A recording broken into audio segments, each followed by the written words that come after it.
Hello, and welcome back to another video. Today we're going to talk about kicking off Project Pan. I've been watching a lot of Under Consumption Core, Let Me De-Influence You, Project Pan, and the more I watch it, obviously my algorithm shows it to me more and more, and I'm super inspired to start a Project Pan because I'm influenced pretty easily, not gonna lie. The more that I see it on social media, the more I'm likely to buy it, especially if I find it relatable or it looks cool and all those kinds of things, just like I feel like most people are.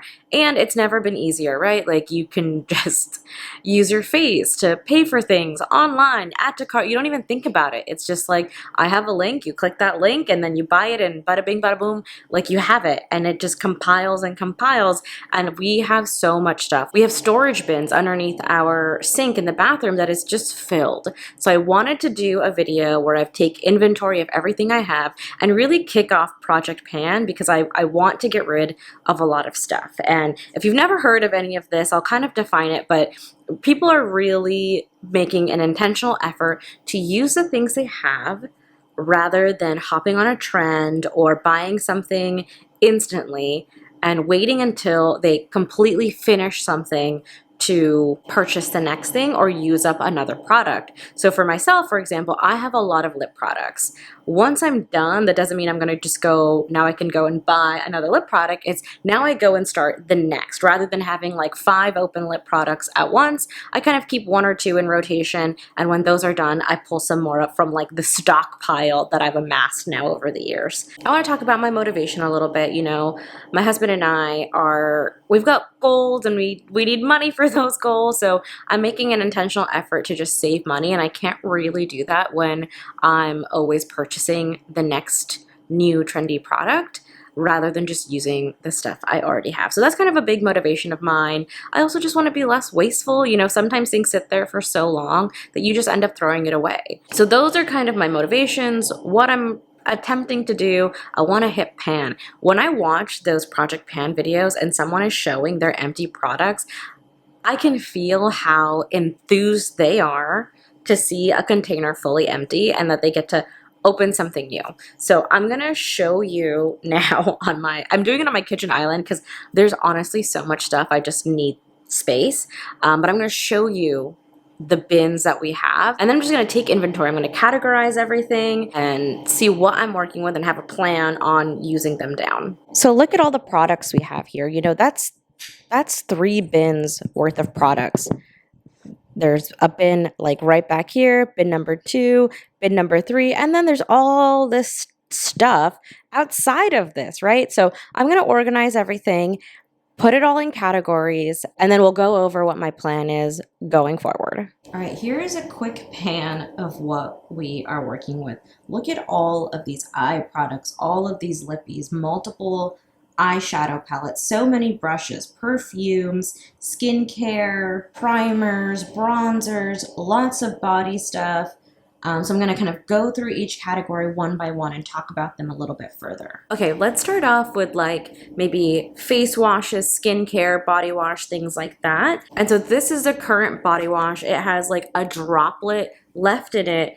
And I should have never opened this because I was already using 2 other body washes. I had both of these are half used, half full. And while I was out at Marshall's, I think smelled this one, loved it, started using this, and then had put these on the back burner. So now that this is almost practically done, I'm gonna finish these up. And once those are done, I even have more backups because I have some bar soaps. I have a Lush bar soap that smells like watermelon. And then I have this olive oil bar of soap as well. So I have even backups for the other half-used bottles. I really liked this Medicube pore pad. I thought it was pretty good. Some days they were a little intense. And again, while this was half full, I had purchased this one from the Hero brand. So I luckily haven't opened it. This one's almost done, so I'm going to finish up this one, and then I'm going to start with this one, and I don't have any more after that, so I'm not going to purchase until this is totally empty. For skincare, there's so many things. I've been using this Weleda oil. That's been great. I've been using, again, these are all half done. This is almost done, and I should have just kept with it, but while my skin was breaking out and freaking out, I went and got the Celestial moisturizer from Lush. There's lots of half-used things. My current two will be these because they are almost done. And I think that's going to be my strategy. It's the ones that are close to finishing up that I'm going to go for. And then I'll move on to the other half-used ones before opening anything that hasn't been opened before. So that's kind of like the skincare, body care things. As far as hair care goes, I bought these really big bottles of Wella Professionals shampoo and conditioner. They're okay. I actually don't love this, but there's nothing wrong with it. I think the scent, because I've been using it for so long, the scent is just worn off on me. And again, before, this is like, still has about half. This is about maybe a quarter left. But even though I wasn't done with them, found these and purchased it, and I almost put them in the shower and put those under the sink, but I had already started watching Project Pan videos at this point when I bought these two. So I'm like, you know what, when I'm done with the ones that are open, I will use these, but no more shampoo conditioner purchases. As far as like body lotion goes, I have all of these are half open. So I have this Heavenly from Victoria's Secret. It's about a year old now, so I think I definitely got to use it up. Maybe I'll use this at home because it is pretty scented, and when I go out and like wear perfumes and things, I think they might clash a little too much or it might be too scented. Same thing with this Brazilian butter from Trader Joe's. This is probably the most used. It's just easy to grab and it's very moisturizing, so I like it. This is another one I was influenced to buy because I saw a lot of brown girlies on TikTok saying this was their favorite, and it is really good. I just started using other things, and this just kind of sat in the back of the sink cabinet. So I've brought this back out and I'm going to be a lot more intentional on using it. Now, going into makeup is a product that I favor more than anything, and that is lip products. I tend to stay in the same kind of mauvey pink shades, but I just need to stop. There's so many lipsticks, and I'm sure at this point so many are expired, and I don't know, maybe they're even toxic to me. But I'm gonna go through, just categories. Let's start off with maybe eyes. Let's work the face down, I have a lot of eyebrow pencils and gels. This one is probably the most used. As you can see, it's very tiny. So I'll keep sharpening this pencil. And this Milk one, I don't really like. There's nothing wrong with it. Again, I just don't love it. But I'll like alternate between these two, and I'll use this gel. This poor Kosas gel. It started off clear, but I use it on after I use a pencil, so it's now this kind of brownie gray color, but it works. It's a gel, it's good. And then I'll have all of these as backups. Yeah, just like more gels. Like who needs this many brow products? I don't think I'll need brow products all of next year, if I'm being honest. And going on to maybe mascaras. I do have a lot of travel size because I travel for work pretty frequently, a couple times a year. I would say anywhere from 6 to 8 times a year I am traveling for work. So I do have a good amount of travel size, and that's fine. I'll keep using them. And then I have these two full size ones. This is one I'm currently using. Again, I don't love it. I bought it at Marshall's. I looked up the reviews before buying it, and I saw people were saying that they're kind of chunky, and I actually like a chunky mascara look, so I did buy it. But this is more flaky than it does like kind of clump and chunk your eyelashes together. So it's just very flaky. I don't super duper love it, but it's fine. And then when I'm done, I have this MAC mascara that I can just jump right into. So again, between the travel size and these full size, I don't think I'll be buying mascara, at least within the next 6 months. I don't anticipate buying any. Another thing I have a lot of is blushes. Well, I have a lot of everything, don't I? All these blushes. This one is my most used. You can kind of see that I'm like scraping the sides. I did pop off I don't know what it's called. It's like a little stopper that goes in here, and I popped it off, and there was so much under that cap that I could scrape. So I'm excited to almost be done with this one. I've had it for about a year. This Ilia one, same thing. It's like all the product is down to about here. So these two will be my most current ones. that I'm using, and I'll save these Saie ones because I love these. So I will finish those ones up so that I can get to the ones that I really enjoy. This Pat McGrath one I didn't love. I use this more as like a lip stain than I do as a blush. It's just far too deep for me. Again, one of those things that I was easily influenced.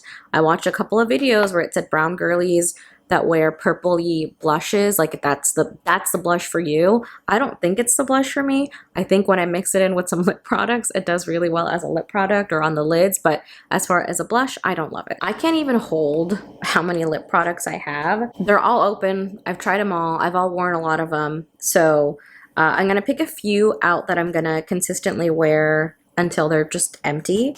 This one is from MAC and it's called Cream in Your Coffee. It's a beautiful, I think, nude color. This one is L'Oreal and it's called Cinnamon Toast. Again, a very similar, I think maybe just a little bit more of a brick red color. And then I have a matte, really matte gloss that's also a mauve tone. So those are going to be the lippies. The others are going to go back in the storage bin for me to use up once these are done. Perfume, I wear this kind of like every day. It's a Sticky Dates body spray. I really, really enjoy it. This is like what I wear just like every day. This is if I'm going out. Glossier You perfume is, it's just that, you know, it's that girl, it's that scent. My one exception to no purchasing is that if it is a product that I will continue to use, like perfume, like Glossier, like this is the only, these are the only perfumes that I buy. I have no other perfumes. I will continue to do this when I find a good deal because normally the travel size is around $30. And when you find them at like a Marshall's or a TJ Maxx, look at that, $14.99. $14.99. So yeah, in that case, like that is a super good deal that I'm just not going to pass up. So that is one of my exceptions to the no buying and no spending and using up what you have before you repurchase, is that I know that I'm going to keep buying this. So if I see a really, really good deal, like the travel size for practically half off, I'm going to get it. And now we're going to get into our last category, which is hair stuff. We've got a hairspray, we've got a mousse, we've got a hair conditioning primer. I usually put this in my hair before I put heat on it. I won't purchase any other maybe heat protectants. And then I often switch off between these two depending on what I'm doing. If I'm keeping my hair curly, then I just use mousse. But if I'm gonna curl it with my Shark Flex Styler, then I use this at the end. So from all of the Project Pan videos that I've seen, typically people take about a month to 2 months to use up one product if they're, you know, using it a normal amount. I'm gonna clean all this up, put everything back in its bins, and then I'll show you what I have that's left in my rotation. All right, so for the most part, this is like what's gonna be in the rotation for makeup. We've got that Kosas brow gel. We've got the Merit foundation stick. We've got a little CoverGirl eyeliner that is like honestly practically done. We've got 2 blushes in here that I can kind of mix together and alternate with. Some of those makeup brushes are here. That Milk mascara. I think for the most part I'm gonna work on this eyeshadow palette. It has, you know, matte shades and glittery shades, so I'm gonna do that. I like this as a sunscreen, so I'm going to try to use up this glow oil. These are going to be some of the skincare items. And yeah, I'm just going to work through those things as much as possible. And I'll put myself on maybe a monthly update or 2-month update. That's kind of what I've been seeing. So as I get like a good amount of empties, I'll try to incorporate that into a vlog in the future. I hope you guys are also being inspired to just maybe take a step back, look at what you're purchasing, look at what you're buying, look at what you're consuming, and scale it back a little bit. For myself, my goal is to go into 2025 a little bit more mindful on what I spend my money on, what brands I support, all those kinds of things. So I hope you guys are maybe thinking along the same lines. If not, I like highly encourage watching a bunch of Project Pan videos on TikTok, on Instagram, on YouTube, anything like that, because I think you'll be really inspired to start it yourself. Leave a comment down below if you are also going into the new year trying to hit some pans in your products, or just being more mindful about what you consume. That's the video for today, guys. Thanks so much for watching, and I hope to see you in my next one. Bye, y'all.